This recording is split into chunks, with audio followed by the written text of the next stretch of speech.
Bismillahirrahmanirrahim. Semua manusia wajib beriman dengan Allah dan Rasul-Nya. Salah satu jalan sah keimanan seseorang terhadap Allah dan Rasul-Nya dengan cara mengenal iktikat 50. Maka dari itu, kami akan mempersembahkan secara rinci mengenai iktikat 50. Sifat yang wajib dan mustahil pada Allah Ta'ala. Awaludin ma'rifat Allah. Awai agama betaturi Allah. Pakiban taturi Allah. Nah dengan dua puluh. Toh 20, hai 20 sifat. Wujud kidam Baqa mukhalafatu lillah wadis. Iyahu bina bersih wadahiyah ulaira.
mutu pertama mustahil yang disuruh pertama.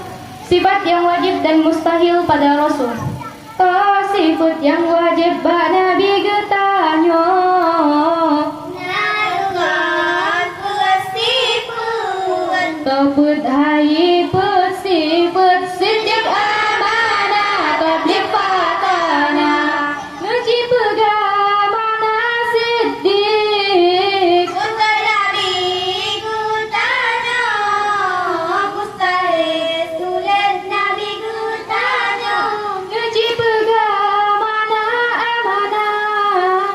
Terpercaya Nabi kutanya mustahil Nabi kutanya. Nuji pegamana tabligh. Sampaikan Nabi kutanya mustahil tutup Nabi kutanya. Nuji pegamana fatana.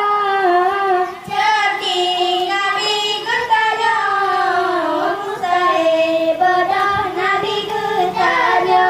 Sifat yang jais pada Allah Subhanahu wa taala. Sifat yang harus Nabi getanya. Nada sabo sifat Tersabo hai sabo sifat. Jeda pubut yang mungkin atau ngetinggal pupu yang mungkin. Sifat yang harus Nabi getanya. maka minum tiada dekatnya. Sallallahu wasallam ala nabi sayyidina Muhammadin wa alihi wa sahbihi ajma'ina. Sallallahu